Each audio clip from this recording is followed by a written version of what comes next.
Le combat spirituel chapitre 12. Qu'il y a dans l'homme plusieurs volontés qui se font sans cesse la guerre. Il y a dans l'homme deux volontés, l'une supérieure, l'autre inférieure. La première est celle que nous appelons communément la raison, l'autre celle à qui nous donnons le nom d'appétit, de chair, de sens, de passion. Cependant, comme à proprement parler, on n'est homme que par la raison, ce n'est pas vouloir quelque chose que de s'y porter par un premier mouvement de l'appétit sensitif, à moins que la volonté supérieure ne s'y porte ensuite et ne s'y attache. C'est pourquoi toute notre guerre spirituelle consiste en ce que la volonté raisonnable, ayant au-dessus d'elle la divine volonté, et au-dessous l'appétit sensitif, et se trouvant comme au milieu, est combattue presque également des deux côtés, parce que Dieu d'une part et la chair de l'autre la sollicitent sans relâche jusqu'à ce qu'elle soit déterminée pour le bien ou pour le mal.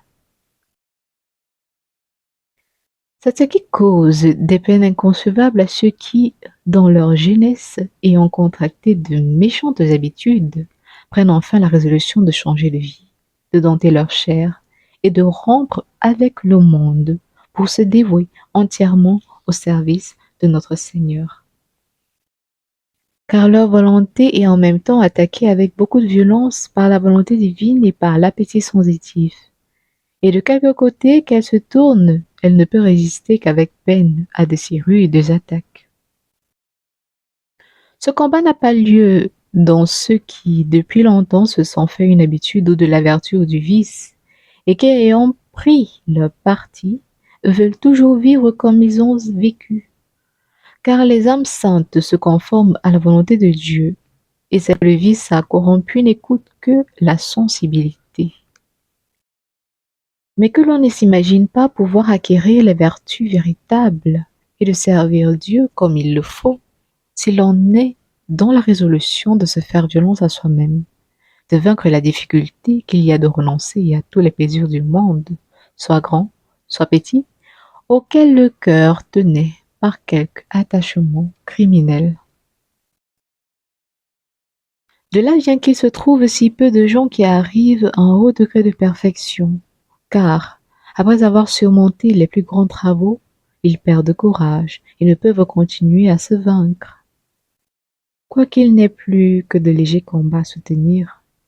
pour détruire quelques faibles restes de leur propre volonté et pour étouffer beaucoup de petites passions qui, venant à se fortifier de jour en jour, se rendent enfin tout à fait maîtresses de leur cœur. Parmi ces derniers, il en est plusieurs qui, par exemple, ne dérobent point le bien d'autrui,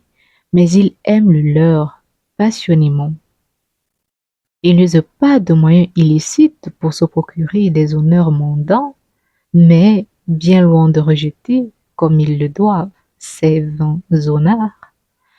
ils les désirent souvent et tâchent même d'y parvenir par d'autres voies qui leur semblent légitimes. Ils observent les jeûnes d'obligation, mais ils aiment la bonne chair et les viandes les plus délicates. Ils sont chastes et continents, mais ils ne s'abstiennent pas de certains plaisirs qui sont de grands obstacles aux exercices de la vie spirituelle et à l'intime union avec Dieu.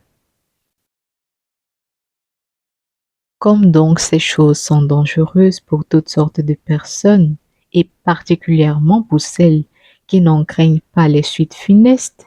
il faut que chacun apporte tous les soins imaginables pour les éviter.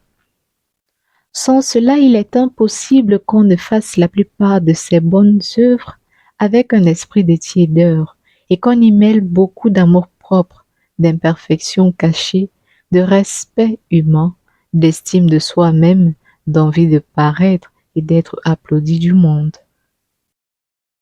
Ceux qui se négligent en ce point, non seulement ne font aucun progrès dans la voie de leur salut, mais retournent en arrière et s'exposent à retomber dans leurs anciens vices, parce qu'ils ne s'attachent point à la solide vertu, qu'ils ressentent peu la grâce que Dieu leur a faite de les affranchir de la tyrannie du démon, qu'ils ne connaissent pas même le péril où ils sont, et qu'ils s'endorment ainsi dans une paix et une sécurité trompeuses. On doit faire remarquer ici une illusion d'autant plus à craindre qu'il est moins aisé de la découvrir. Plusieurs de ceux qui ont embrassé la vie spirituelle s'aimant trop eux-mêmes, si toutefois on peut dire qu'ils s'aiment eux-mêmes, choisissent les exercices qui leur plaisent davantage et laissent les autres qui ne sont pas de leur goût, qui choquent leur inclination naturelle, qui servent à mortifier leurs passions brutales, contre lesquelles ils devraient tourner toute leur force dans le combat spirituel. On ne saurait trop les exhorter à aimer la peine qu'ils trouveront à vaincre ces habitudes, parce que tout dépend de là, et que plus ils feront paraître de courage à surmonter les premières difficultés qui se rencontrent dans la vertu, plus leur victoire sera prompte et assurée. Que s'ils se proposent uniquement les travaux de cette guerre, s'ils s'y dévouent sans réserve, s'ils n'aspirent pas trop tôt à la victoire et aux fruits de la victoire, qui sont les vertus, ils obtiendront plus facilement et plus sûrement l'objet de leur désir.